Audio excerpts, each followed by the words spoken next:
requirements is known as eligibility criteria, alright? तो इसमें बस आपको समझने की जरूरत है कि क्या स्टेटमेंट्स है एंड फिर एक क्वेश्चन आएगा। जैसे ये सब आपको चीजें गिवन होगी, ऑलराइट? ये गिवन है, समझो पहले कैसे गिवन है, फिर एक क्वेश्चन आपको बताऊंगी जिससे आपको पूरा क्लियर हो जाएगा कि ओके ठीक है, इन क्वेश्चन को ऐसे सॉल्व किया जाता है। This is the question, alright? देखो क्या क्या गिवन है। फार्मर के पास ये सारी कंडीशंस है, 1 to 5 are the conditions. So farmer के पास क्या होना चाहिए? At least 5 acres of cultivable land. Note it down somewhere, इसको ना साथ में लिखते रहो कि उसको एटलीस्ट 5 acres चाहिए लैंड का। सिक्योरिटी उसे एटलीस्ट 8 लाख रुपीज देनी है। देन एज 50 ईयर्स से ज्यादा नहीं होनी चाहिए उसकी, डेटेड ऑन 2007, मतलब 2007 तक कैलकुलेट करना है उसकी एज, और उसकी एज 50 ईयर्स से ज्यादा नहीं होनी चाहिए, ठीक है? कोई आउटस्टैंडिंग अनपेड लोन, लाइक कोई लोन नहीं होना चाहिए उसके पास जो कि उसका बाकी हो पे करना। और recommendation letter from the village head, would be able to produce एक रिकमेंडेशन लेटर, वो प्रोड्यूस करना चाहिए अपने विलेज हेड से, ठीक है? ये सब क्राइटेरिया जो सेटिस्फाई कराना है। इन केस ये नहीं हुआ तो हमारे पास कुछ स्पेशल केसेस भी हैं, जैसे सपोज उसके पास 5 acres ऑफ कल्टिवेबल लैंड नहीं है, देन व्हाट? फिर क्या होगा? But is able to cultivate more than 1 crop in each piece of land. Condition समझो कि सपोज उसके पास ये लैंड नहीं है 5 acres, लेकिन वो क्या कर रहा है, एक पीस ऑफ लैंड पे मोर देन 1 क्रॉप जो है वो कल्टिवेट कर रहा है। उस केस में उसका केस कौन हैंडल करेगा? Chairman of the bank, alright? ऐसे ही एक और स्पेशल केस है, सपोज ये वाला, उसके पास कोई एक लोन है बैंक का जो उसने क्लियर नहीं किया, जो उसने वापस नहीं रिटर्न किया, और उसके पास क्या है, एक फिक्स डिपॉजिट है एटलीस्ट 4 lakhs की, उसके पास एक फिक्स्ड डिपॉजिट है, एफडी है उसके पास 4 लाख की। तो इसमें भी क्या होगा, उसका कौन करेगा handle case? General manager of the bank. समझ आया? इतना याद रखना है। क्वेश्चन देखते हैं। Bhavesh Kumar was born on 24 December 1958। So age इसकी करेक्ट है, ठीक है? 50 से हमें 2007 तक कैलकुलेट करना था ना, तो ये तो ऐसा मानो कि सपोज ये 59 है, तो 59 बिन 60, तो ये करेक्ट है, लाइक ये लेस देन 50 ईयर्स है एज, ओके? देन इज ये वो वाली कंडीशन भी सेटिस्फाई हो रही है that he is able to produce the recommendation letter, second भी सेटिस्फाइड है। He has 3 acres of land. See first वाली कंडीशन सेटिस्फाइड नहीं है बिकॉज हमें तो 5 चाहिए था, इसके पास तो 3 है, तो दैट मीन्स हम स्पेशल केस की तरफ मूव करेंगे। बाकी पहले दूसरी कंडीशन चेक कर लेते हैं। With 2 crops in each piece of land, okay? 8 lakh की सिक्योरिटी और no outstanding loan from the bank, ठीक है? सिक्योरिटी का भी है, आउटस्टैंडिंग लोन यहाँ पे वापस चेक करो।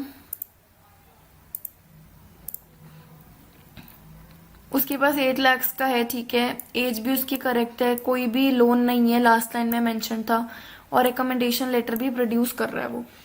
उसके पास यहाँ पे 5 नहीं है, 3 है, तो ठीक है, चलो हम स्पेशल केस देख लेते हैं। स्पेशल केस में क्या है कि एटलीस्ट 1 क्रॉप तो उसको कल्टिवेट करना है ईच पीस ऑफ लैंड पर, बट वहां पे मेंशन है कि वो तो 2 कर रहा है, तो दैट मीन्स नहीं, सॉरी, मोर देन 1 करना, दैट मीन्स 2 करने उसको, 2 या 2 से ज्यादा, तो वहां पे मेंशन्ड है कि वो 2 कर रहा है, दैट मीन्स ये वाला स्पेशल केस सेटिस्फाई हो रहा है।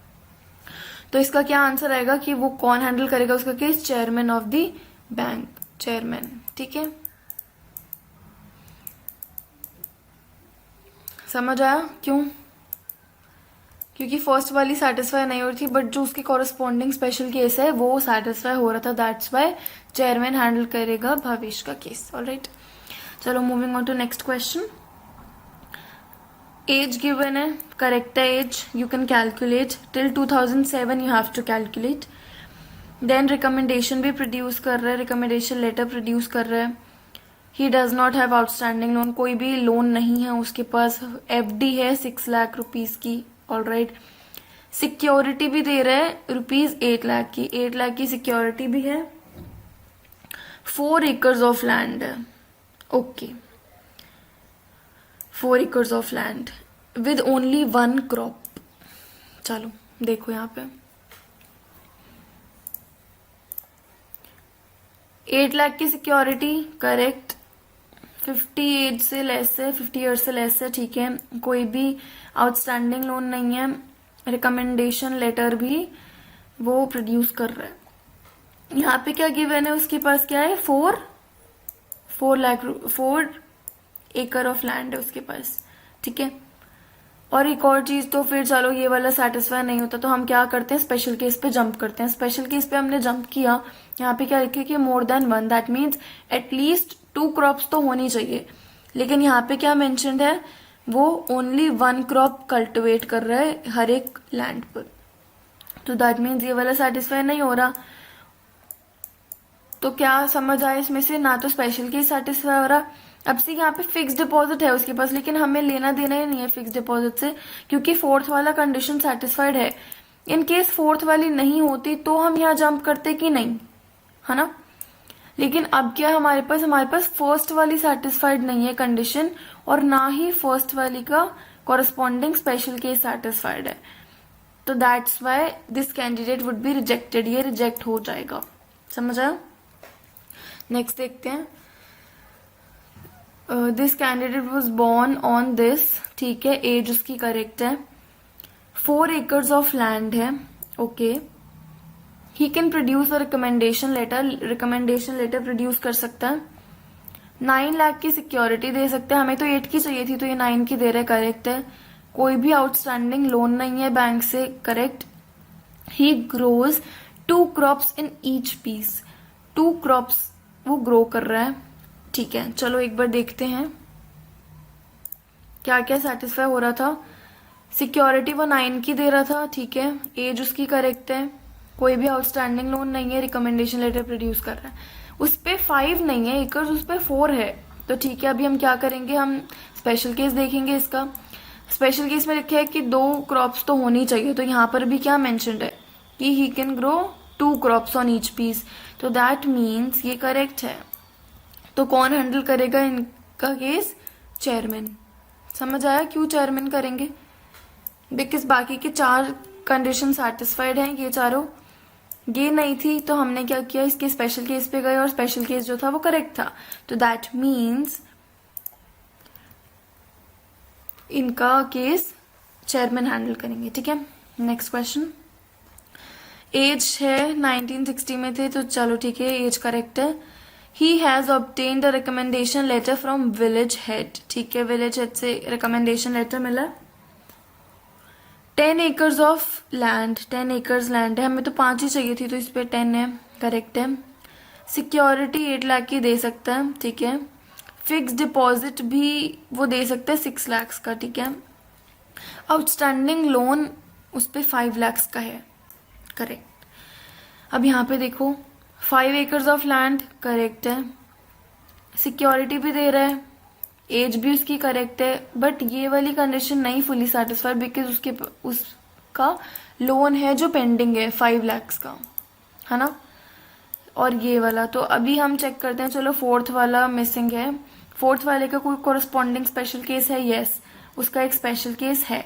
और क्या लिखा है इसमें कि चलो अगर उसका कोई लोन है जो अनपेड है कोई बात नहीं, बट उसके पास फिक्स डिपॉजिट होना चाहिए एटलीस्ट 4 लाख का, और यहाँ पे क्या मेंशन है, उस पे कितना है फिक्स डिपॉजिट 6 लाख का, तो दैट मीन्स उसका केस कौन हैंडल करेगा, general manager of the bank. समझ आया, general manager will handle this case. Getting it or not, correct, खुद से ट्राई करो सब। नेक्स्ट, ओके, सो ये है एज, हाँ करेक्ट है ये एज, 7 एकर्स ऑफ लैंड है, हमें 5 चाहिए था, ये भी करेक्ट है कंडीशन। रिकमेंडेशन लेटर भी मिला है, ठीक है। More security of more than 8 lakh, ठीक है, सिक्योरिटी भी दे सकता है वो 8 लाख से ज्यादा, और कोई भी अनपेड लोन नहीं है। सी सारी कंडीशन सेटिस्फाई हो रही है, जितनी भी यहाँ पे मेंशन थी, जो भी लोन अप्लाई करने के लिए चाहिए, वो सारी यहाँ पे सेटिस्फाई हो रही हैं, ठीक है। तो दैट मीन्स ये जो विलेजर हैं, इनको मोहम्मद कुमार को लाइक लोन मिल जाएगा। तो that means he will be approved for the loan, ठीक है। यही इसके ऑप्शंस थे कि उन्हें लोन मिलेगा, सेकंड नहीं मिलेगा, थर्ड इज कि उनका चेयरमैन हैंडल करेंगे केस, फोर्थ वाज कि कोई मिसिंग है डेटा, एंड फिफ्थ वाज उनका हैंडल करेंगे case general manager of the bank. Alright, ये केसेस है। तो इसका क्या आंसर आ रहा है कि वो अप्रूव्ड है लोन के लिए, वो अप्लाई कर सकते हैं, ठीक है। Next, recommendation letter from village head, ठीक है। Recommendation letter, produce a security of 8 lakh, all right. ये फिक्स डिपॉजिट का, ये तो स्पेशल केस का पार्ट है, ऑल राइट। आउटस्टैंडिंग लोन है उनके पास 2 लाख का। तो अब यहाँ पे देख रहे हो कितना डेटा मिसिंग है यहाँ पे। ना तो वो बताया हमें कि एज क्या है, ठीक है, वो भी नहीं बताया कि कितनी एकड़ ऑफ लैंड है इनके पास। तो दैट मीन्स यहाँ पे डेटा मिसिंग है, डेटा इनसफिशिएंट है। हम आंसर नहीं कर सकते इस क्वेश्चन को, because data is insufficient. Data sufficient नहीं है इस क्वेश्चन को आंसर करने के लिए, ठीक है। समझ आया? All right, okay. सो ये थोड़ा डिफरेंट टाइप का क्वेश्चन है। अगला क्वेश्चन यही है। सो वही ये कंडीशंस 1 to 5 तो कंडीशंस ही हैं, बट यहाँ पे 2 पार्ट्स है, कंसेशन एंड कंसिडरेशन, ठीक है। ध्यान से देखो इसको। Age, first condition is age होनी चाहिए 20 और 25 ईयर्स के बीच में, ठीक है। इतनी एज होनी चाहिए। और कहाँ तक कैलकुलेट करना है, हमें 2009 तक ही देखना है, ठीक है। मिनिमम परसेंटेज होनी चाहिए, बीएससी की 60 होनी चाहिए, बीए की 50% होनी चाहिए और बीकॉम की 55%। मतलब किसी में भी किया हो, जैसे बीएससी में किया है तो एटलीस्ट 60% तो चाहिए मार्क्स, ऐसे ही बीए और बीकॉम का। नेक्स्ट कंडीशन इज कि कोई प्राइस होना चाहिए, कोई प्राइस होना चाहिए, कोई भी, जैसे या तो एस्से में या डिबेट में या स्पोर्ट्स में कोई भी अवार्ड या प्राइस सिक्योर करना है। नेक्स्ट कंडीशन, जो फैमिली की इनकम है वो 1 लाख रुपीज से ज्यादा नहीं होनी चाहिए। एनुअल इनकम, लाइक पूरे ईयर की इनकम 1 लाख रुपीज से ज्यादा नहीं होनी चाहिए, ठीक है। एंड देन वो इंडियन होना चाहिए, इंडियन एज इन वो लास्ट 15 ईयर्स से इंडिया में रहना चाहिए। ये सारी कंडीशंस हैं और डेट वही है कि 2009 तक ही कैलकुलेट करना है हमें, ऑलराइट। एज देखनी है, देन परसेंटेज देखना है कि मिनिमम इतने तो होने चाहिए, देन कोई अवार्ड या फिर प्राइस मिलना चाहिए। एवरेज इनकम, लाइक इनकम जो है वो 1 लाख से ज्यादा नहीं होनी चाहिए फैमिली की, और लास्ट 15 ईयर से इंडिया में ही रहना है। बाहर अगर कोई 8 ईयर से रह रहा है तो उसे नहीं ग्रांट होगा, ठीक है। अब कंसेशन मतलब 2 केसेस हैं जिसमें कंसेशन मिल सकता है। कंसेशन होता है थोड़ी छूट मिलना। सपोज अगर फार्मर है, उनका कोई बच्चा फार्मर का वार्ड है, तो क्या होगा, एज लिमिट जो है वो अप टू 5 ईयर्स, इसकी रिलैक्सेशन है। मतलब रिलैक्सेशन मतलब कि अगर एज ज्यादा भी होगी, जैसे हमें सिर्फ 25 ईयर्स चाहिए, तो अगर उस पर्टिकुलर पर्सन की 26 ईयर्स है, 27 है, 28 है, 29 या 30 भी है तो भी चलेगा। बट वो किस केस में चलेगा, अगर वो फार्मर का वार्ड है, ठीक है। ये रिलैक्सेशन है सिर्फ फार्मर वार्ड्स के लिए कि उनको 5 ईयर्स का रिलैक्सेशन है, बिकॉज 20 to 25 तो एज लिमिट है, लेकिन अगर फार्मर के वार्ड है तो उनके लिए 25 की जगह वो 30 ईयर्स तक चलेगा, ठीक है। नेक्स्ट कंसेशन इज SC/ST अगर एप्लीकेंट है तो उन्हें 5% का रिलैक्सेशन। अब ये याद रखना, ये थोड़ा कॉमन सेंस है कि जो एज है वो हमेशा इंक्रीज होगी। अगर रिलैक्सेशन है इसका मतलब कि और ईयर्स मिल रहे हैं हमें अप्लाई करने के लिए किसी चीज में। जैसे यूपीएससी का एग्जाम है, कोई पर्टिकुलर जैसे जनरल कैटेगरी की कोई एज लिमिट है, देन ऐसे एज लिमिट्स है। तो अगर आप किसी पर्टिकुलर कैटेगरी में फॉल करो तो आपको एज की रिलैक्सेशन मिलती है। एज की रिलैक्सेशन मिलना मतलब कि आप और ज्यादा ईयर्स तक अप्लाई कर सकते हो, ठीक है।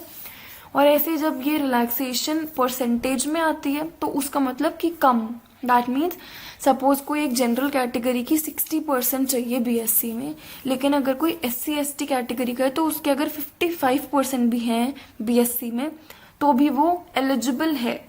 समझ आया?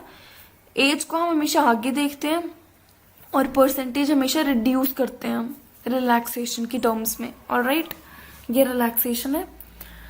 और फिर कंसिडरेशन लाइक कि अगर नॉट फुलफिलिंग क्राइटेरिया 3 इसकी कोई प्राइज या अवार्ड नहीं मिल रहा उसे, तो कौन उसका रेफर हैंडल करेगा केस?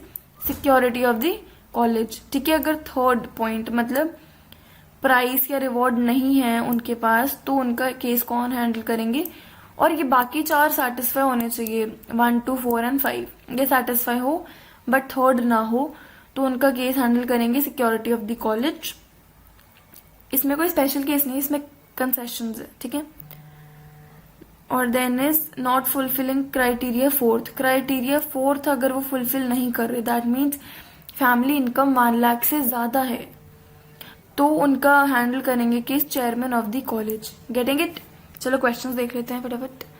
सी ये वाले ऑप्शंस हैं जो आपको टिक करने हैं, जैसे कि candidate is to be selected, वो सिलेक्ट होगा। सिलेक्ट कब होगा?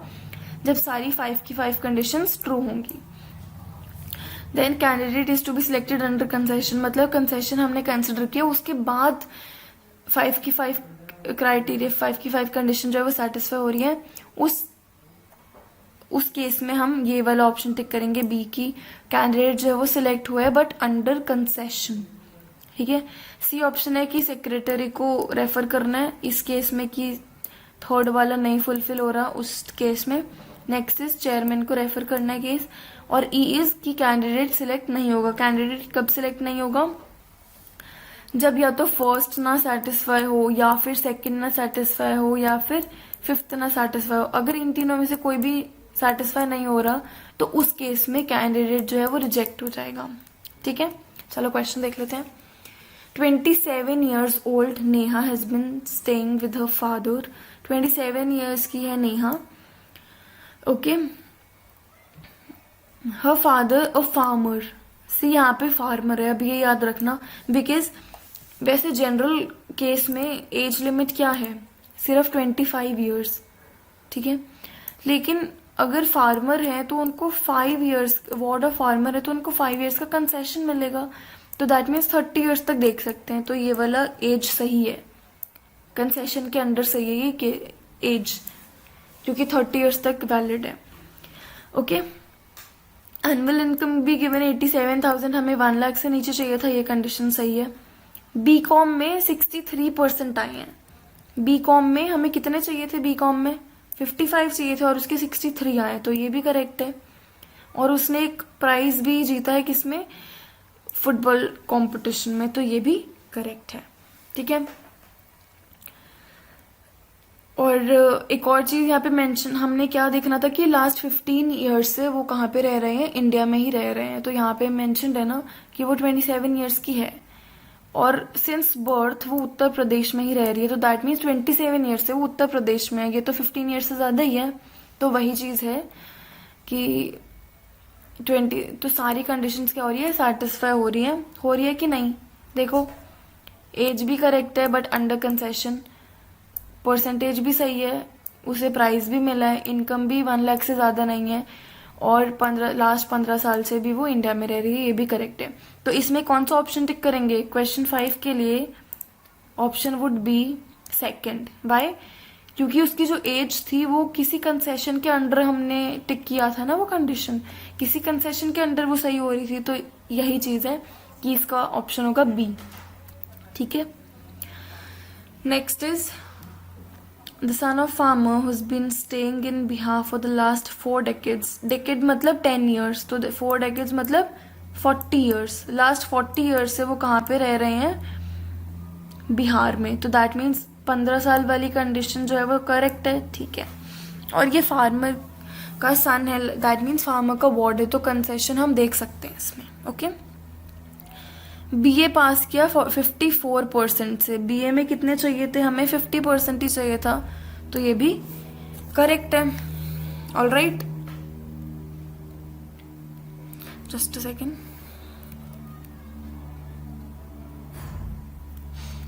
ठीक है,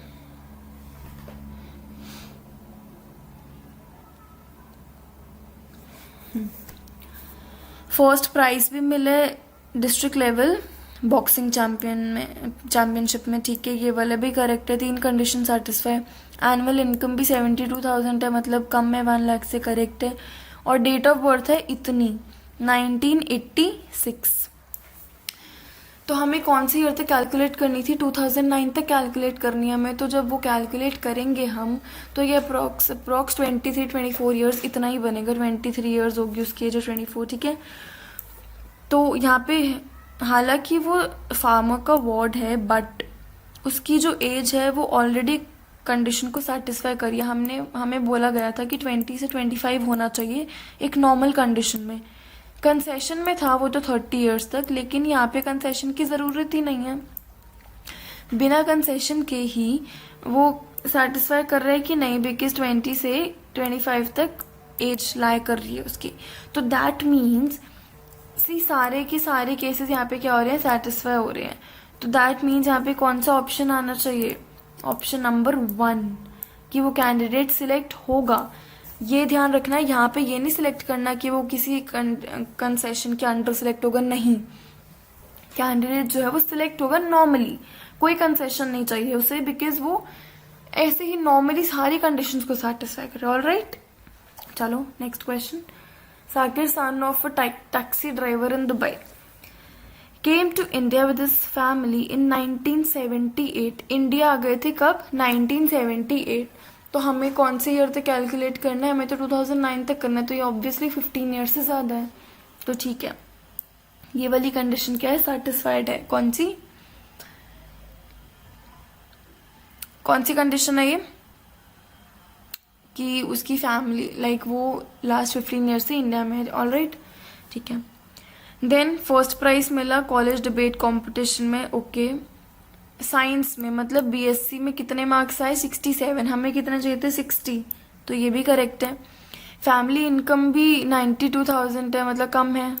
ऑलराइट, अब इस केस में son of taxer came to India with his family in 1978 and since then settled at Chandigarh. ठीक है, अब देखो यहाँ पे एज नहीं गिवन, किसकी? उसके सन की या उसकी खुद की नहीं गिवन। यहाँ पे एज ही नहीं गिवन, हमें नहीं पता कि एज के, बिकॉज यहाँ पे डेटा इज मिसिंग। तो इस केस में कौन सा ऑप्शन आना चाहिए? बाकी सारी कंडीशन तो सेटिस्फाई हो रही है, लेकिन जब एज ही नहीं गिवन तो यहाँ पे क्या होगा? Candidate will not be selected. Candidate select ही नहीं होगा, इन्फॉर्मेशन ही नहीं है ना। तो अब हम यहाँ पे अगर होता कि कैंडिडेट, अगर यहाँ पे गिवन होता कि candidate that information is missing, उसमें हम वो टिक कर सकते थे। बट इधर ऑप्शन इज कि वो सिलेक्ट नहीं। सिलेक्ट तो देखो हम ऑब्वियसली नहीं कर सकते, तो ऑप्शन क्या बचा कि वो नहीं सिलेक्ट होगा। ठीक है, नेक्स्ट इज 24 ईयर्स ओल्ड। ठीक है, इस डेट को वो 24 ईयर्स की हो जाएगी। ऑलराइट, बीकॉम में 54% आया, बीकॉम में हमें चाहिए थे 55। चलो ठीक है, इसको साइड पे रखते हैं। ये वाला कंडीशन अभी हमारा सेटिस्फाई नहीं हुआ। ठीक है, has been working at Varanasi since 1987, whose present monthly income is 8200। Okay,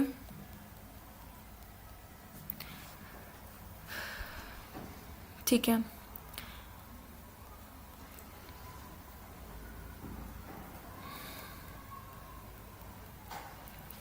तो ये करेक्ट है, बिकॉज इसको 1 मंथ की सैलरी गिवन है, बट हमें 1 ईयर का चाहिए था, तो दिस इज करेक्ट। 1 लाख से कम है। प्राइस भी मिला है डिबेट कंपटीशन में। ओके, ये वाला क्राइटेरिया सेटिस्फाइड नहीं है। Her father government employ has been working at Varanasi since 1987। तो ये वाला भी करेक्ट है कि वो लास्ट 15 ईयर्स से कहाँ पर है? इंडिया में है। ओके, बट हमें किस केस में डाउट है? कि उसकी परसेंटेज में। अब सी, यहाँ पे परसेंटेज में कंसेशन हमें SC ST एप्लीकेंट्स को मिल सकती है, लेकिन क्या यहाँ पे क्वेश्चन में कहीं पे मेंशन्ड है कि वो SC या ST एप्लीकेंट है? नो, इट्स नॉट मेंशन्ड, नहीं मेंशन ना, तो इसलिए ये वाला करेक्ट है उसके केस में, दिस इज ऑल्सो करेक्ट, ये भी करेक्ट है, ये भी करेक्ट है, बट ये वाला नहीं है करेक्ट, सेकेंड वाला ऑप्शन नहीं है सही। अब सेकंड सही नहीं है तो ना तो कंसेशन है कोई सेकंड के लिए, ना ही कोई कंसिडरेशन है, तो दैट मीन्स यहाँ पे क्या होना चाहिए, candidate would not be selected, ये आएगा। समझ आया क्यों आएगा? बिकॉज सेकंड वाला क्राइटेरिया फुलफिल नहीं हो रहा, अगर फुलफिल नहीं हो रहा तो ऑब्वियसली कैंडिडेट सिलेक्ट कैसे हो सकता है। ठीक है, नेक्स्ट देख लेते हैं। 24 ईयर्स के हैं, ओके करेक्ट है, बिकॉज हमें तो 25 तक चाहिए था, तो ये सेटिस्फाई कर रहा है। 75% इन बीकॉम में 75, ये भी करेक्ट है, बिकॉज हमें चाहिए था 55। फर्स्ट प्राइज भी मिला ऐसे कॉम्पिटिशन में, करेक्ट है, कोई प्राइज चाहिए था। फैमिली इनकम कितनी है? 1,20,000, ये नहीं है, हमें तो कम चाहिए ना 1 लाख से, बट ये 1 लाख से ज्यादा है, okay. Her father settle in Punjab for last 27 years, 27 years से पंजाब में है, तो ये भी करेक्ट है। तो अभी सिर्फ कौन से में हमें डाउट है, कौन से केस में डाउट है? सी, एज करेक्ट है, परसेंटेज करेक्ट है, प्राइस भी मिला है, और 15 ईयर्स से इंडिया में है, लेकिन ये वाला नहीं सही। यहाँ पे मेंशन्ड है कि 1 लाख से कम होना चाहिए, बट हमारा क्या है, 1 लाख से ज्यादा है, तो दैट मीन्स अब हम चेक करेंगे कंसिडरेशन को। कंसिडरेशन में क्या लिखा है, अगर फोर्थ क्राइटेरिया नहीं फुलफिल हो रहा तो कौन केस हैंडल करेगा? Chairman of the college. तो वही है, यहाँ पे क्या आंसर आना चाहिए? चेयरमैन ऑफ द कॉलेज, उनका केस हैंडल करेंगे चेयरमैन। ठीक है, समझ आया? सो ऑप्शन होगा डी ऑप्शन, कि case would be referred to chairman. ठीक है, next question is from poor scheduled tribe family, ST category है, ठीक है, ST कैटेगरी है, गिवन है, भोपाल में रह रहे हैं 1959 से, तो ये भी करेक्ट है, 15 ईयर्स से ज्यादा ही रह रहे हैं इंडिया में। 23 ईयर्स ओल्ड हर्षद, 23 ईयर्स हैं, ठीक है। बीकॉम की डिग्री की है, 52 परसेंट मार्क्स हैं बीकॉम में, हमें कितने चाहिए? जनरल केस में कितना है? 55, तो ये अभी सेटिस्फाई नहीं हो रहा। All right, monthly family income में 4,200, ये करेक्ट होगा 1 ईयर के अकॉर्डिंग अगर हम कैलकुलेट करेंगे तो। और फर्स्ट प्राइस मिला है, ठीक है, प्राइस भी मिला है, तो अभी देखो यहाँ ध्यान से, सारे कंडीशंस फुलफिल्ड हैं, है ना? कौन सा है देख लेते हैं एक बार। एज भी करेक्ट है, प्राइस भी मिला है, एनुअल इनकम भी 1 लाख से कम है, लास्ट 15 ईयर से इंडिया में रह रहे हैं, बट यहाँ पे उसका कम है, दैट मीन्स उसके कितने हैं? 52% है बीकॉम में, लेकिन वहां पे मेंशन्ड है कि वो ST है, तो दैट मीन्स उनको 5% का कंसेशन मिलेगा, किसमें? परसेंटेज में। तो दैट मीन्स उनको कितने चाहिए थे बीकॉम में? 50% चाहिए थे, कंसेशन देखने के बाद 50% चाहिए, है ना? और उनके कितने हैं? 52% है, तो दैट मीन्स करेक्ट है, ये सेटिस्फाई हो रहा है कि नहीं? यस, ये सही है। तो ऑप्शन कौन सा होगा?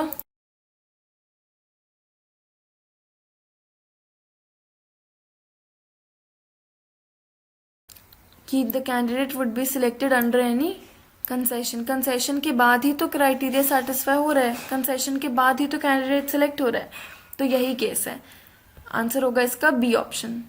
ठीक है,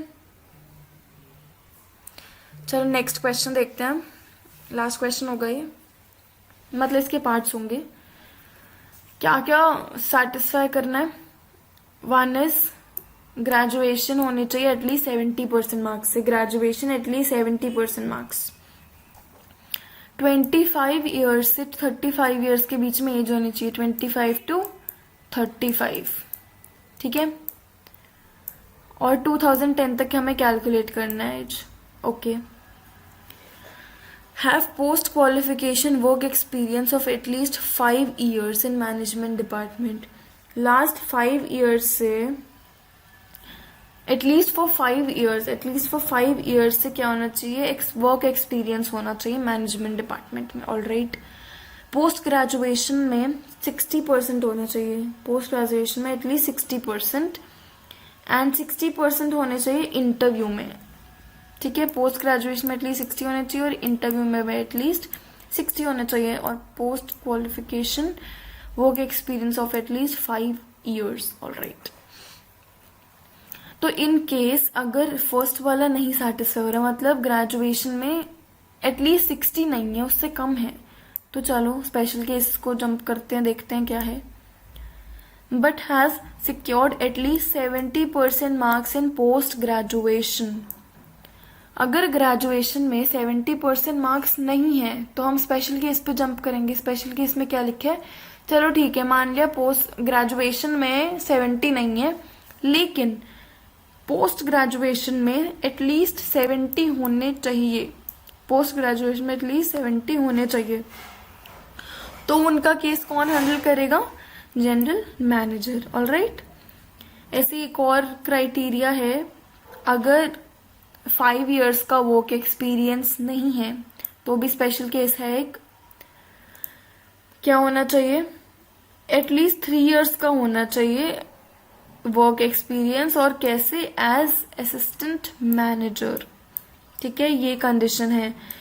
मान लिया 5 ईयर्स का वर्क एक्सपीरियंस नहीं है, अगर 5 ईयर्स का नहीं है तो क्या होना चाहिए, उसके लिए एक स्पेशल केस है कि 3 ईयर्स का होना चाहिए, लेकिन एज एन असिस्टेंट मैनेजर ही. तो उनका केस कौन हैंडल करेंगे, CEO.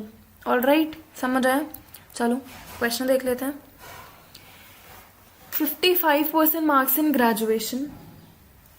55 ग्रेजुएशन में हमें चाहिए थे 70. चलो ठीक है, ये वाला क्राइटेरिया फुलफिल नहीं हो रहा अभी. 60 इन इंटरव्यू, 60 ही चाहिए थे इंटरव्यू में. ठीक है. Working in the management department of an organization after obtaining her post graduation degree in management with 72% marks. Post graduation में 72% मार्क्स है और एज गिवन है. ठीक है, लेकिन यहाँ पे क्या ये चीज गिवन है कि उन्हें कितने ईयर्स का वर्क एक्सपीरियंस है, नहीं गिवन. ये तो इन जनरली बोला है कि चलो ठीक है उनको वर्क एक्सपीरियंस है, लेकिन ये नहीं स्पेसिफाई किया गया कि कितने ईयर्स का है. और अगर कितने ईयर्स का स्पेसिफाई नहीं किया गया तो हम कोई ऑप्शन चूज नहीं कर सकते. Data is insufficient, it is not sufficient. ठीक है, डेटा इनसफिशिएंट है इस केस में, डेटा मिसिंग है मतलब. ठीक है, नेक्स्ट देख लेते हैं. He has been working as assistant general manager in an organisation for past 3 years. ठीक है, पास्ट 3 ईयर्स से वो क्या कर रहे हैं, एज एन असिस्टेंट मैनेजर काम कर रहे हैं. ऑलराइट, ये स्पेशल केस था हमारा, अगर याद हो तो. पोस्ट ग्रेजुएशन किया है विद 75% मार्क्स. करेक्ट है, हमें तो कितने चाहिए थे, 60 चाहिए थे, तो इसको तो 75 मिले. करेक्ट है. ग्रेजुएशन में 65 है, हमें 70 चाहिए थे. ठीक है, ये करेक्ट नहीं है. इंटरव्यू में 70 मिले, हमें कितने चाहिए थे, 60. सारे सेटिस्फाइड है. कौन से एक बार हम देख लेते हैं, कौन सा सेटिस्फाइड है कौन सा नहीं है. ऑलराइट, ग्रेजुएशन में ये वाला नहीं है, ऐसे ही. अब सी, यहाँ पे शायद बर्थ नहीं given, date of birth. Correct, तो ये भी सेम ही है, इनसफिशिएंट है डेटा. समझ आया, क्योंकि डेट ऑफ बर्थ ही नहीं गिवन, तो बाकी चेक करके क्या होगा जब कंप्लीटली इन्फॉर्मेशन ही नहीं है. Next question. 80% marks in graduation, हमें 70 चाहिए थे. करेक्ट है. देन कौन से ईयर तक कैलकुलेट करना था, 2010 तक. तो ये कितने हो रहे हैं, अप्रॉक्स 24 ईयर्स, और होने कितने चाहिए थे, 25 से 35. ऑलराइट, ठीक है.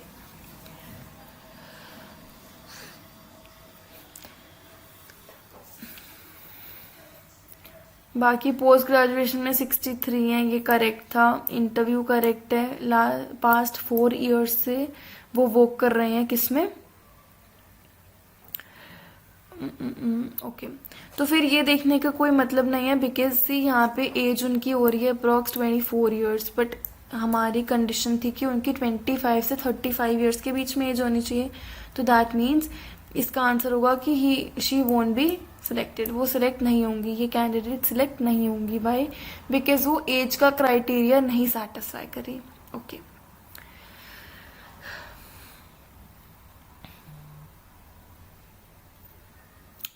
Oh, I'm so sorry. This is 76. I thought it's 86. नहीं, फिर सेटिस्फाई कर रहे हैं बिकॉज ये अप्रॉक्स 35 ईयर्स है, सो 34 ईयर्स है. करेक्ट है. ठीक है. एज करेक्ट है, ग्रेजुएशन परसेंटेज करेक्ट है, देन इज इंटरव्यू करेक्ट है, ये करेक्ट है. और क्या लिखा है कि लास्ट 4 ईयर्स से वो असिस्टेंट मैनेजर काम कर रहे हैं. ऑल राइट, लास्ट 4 ईयर्स से. देख लेते हैं. ग्रेजुएशन की करेक्ट है, एज करेक्ट है, एटलीस्ट 5 ईयर्स का नहीं है उन्हें एक्सपीरियंस, तो ये वाला नहीं है करेक्ट. देन इज ठीक है, ये वाला करेक्ट है, और इंटरव्यू वाला भी करेक्ट है. तो एक बार इसका स्पेशल केस देखते हैं. सी का स्पेशल केसेस कि ठीक है, मान लिया 5 ईयर्स का एक्सपीरियंस नहीं है, बट एटलीस्ट 3 ईयर्स का होना चाहिए एज एन असिस्टेंट मैनेजर. तो यस, उन्हें तो 4 ईयर्स का एक्सपीरियंस, सो दैट मीन्स इनका केस कौन हैंडल करेंगे? CEO of the company. समझ आया? तो यहाँ पे क्या होगा? CEO will handle the case. Getting it? All right. Rajan Jaiswal was born on 25 April 1978. Age उनकी करेक्ट है, लाइक 25 to 35 ही फॉल कर रही है. 65 इंटरव्यू है, हाँ इंटरव्यू में हमें 60 चाहिए थे, ये भी करेक्ट है. पास्ट 5 ईयर्स से वो मैनेजमेंट डिपार्टमेंट में काम कर रहे हैं. सी पास्ट 5 ईयर्स से करेक्ट है, हमें भी 5 ईयर्स का ही चाहिए था. 60% पोस्ट ग्रेजुएशन में, 60% पोस्ट ग्रेजुएशन में करेक्ट है. Then he is also secured 65 in graduation. हमें कितने चाहिए थे? 70 चाहिए थे हमें, बट यहाँ पे 65 है, तो ये करेक्ट नहीं है, ये कंडीशन सेटिस्फाई नहीं हो रही. तो अब देखते हैं कोई स्पेशल केस है या नहीं है इस चीज के लिए. ग्रेजुएशन का ये नहीं सेटिस्फाई हो रहा. एज करेक्ट है, पोस्ट ग्रेजुएशन के लिए 5 ईयर्स का एक्सपीरियंस करेक्ट है. देन ये वाला भी हो रहा है सही, और ये भी है. तो अभी दैट मीन्स ए के लिए देखते हैं कोई स्पेशल केस है क्या. क्या लिखे स्पेशल केस में कि पोस्ट ग्रेजुएशन में एटलीस्ट 70 होने चाहिए, और यहाँ पे कितने हैं पोस्ट ग्रेजुएशन में? 60. तो दैट मीन्स नहीं, ये कैंडिडेट सिलेक्ट नहीं हो सकते, क्योंकि ना तो हमारा स्पेशल केस सेटिस्फाई हो रहा, ना ही ये सारी कंडीशंस ट्रू हैं. तो that means this candidate won't be selected. All right. Next question. 60% marks interview में करेक्ट है. He has been working in the management for past 7 years. ये भी ठीक है, बिकॉज हमें 5 ईयर्स का ही चाहिए था एक्सपीरियंस. पोस्ट ग्रेजुएशन किया है 69% मार्क्स से, करेक्ट है. ही वॉज बोर्न ऑन 13 सितंबर 1974. अब एज इनकी ज्यादा है 35 से, तो ये तो रॉन्ग है. प्लस इनके ग्रेजुएशन में भी मार्क्स सही नहीं है, तो ये भी रॉन्ग है. तो दैट मीन्स ये कैंडिडेट रिजेक्ट हो जाएंगे. वाई? बिकॉज एज का भी नहीं सही एंड ग्रेजुएशन परसेंटेज भी सही नहीं है. अगर सिर्फ ग्रेजुएशन का ही रोल होता तो हम स्पेशल केस पे देख सकते थे, लेकिन अभी 2 कंडीशन जो है वो रॉन्ग है. तो दैट मीन्स अभी फाइनली ये कैंडिडेट रिजेक्ट होंगे. ठीक है. Next is date of birth है उनकी 1979 में उनका बर्थ हुआ था, तो ये करेक्ट है. अकॉर्डिंगली हमारा एज का क्राइटेरिया सेटिस्फाई हो रहा है. 68 उनके ग्रेजुएशन में, हमें कितने चाहिए थे? 70, तो ये नहीं है सही. 4 ईयर्स का उन्हें एक्सपीरियंस है, तो ये भी करेक्ट नहीं है, बिकॉज हमें 5 का चाहिए था. और यहाँ पे ये भी नहीं मेंशन कि वो असिस्टेंट मैनेजर उन्होंने वर्क किया है, जिससे हम कंसिडर कर सकते हैं स्पेशल केस, तो रॉन्ग है. बाकी पोस्ट ग्रेजुएशन में 65 थे एंड इंटरव्यू में 63 थे, ये भी करेक्ट है. तो अगेन 2 कंडीशंस हमारी जो है वो गलत है. तो दैट मीन्स यहाँ पर भी कैंडिडेट सिलेक्ट नहीं होंगे. समझ आया? Thank you so much. ये आज हमारा लास्ट लेक्चर था एलिजिबिलिटी का, एंड आज ये टॉपिक खत्म हो गया है. सो इसकी प्रैक्टिस करना अच्छे से. ये थोड़ा सा लाइक इजी क्वेश्चंस है, बट आपको क्या करना है, थोड़ा सा फास्ट इनको सॉल्व करना है, कैलकुलेशन दिमाग में करनी है, बिकॉज इतना वहाँ पे So thanks for joining and till then bye bye, take care.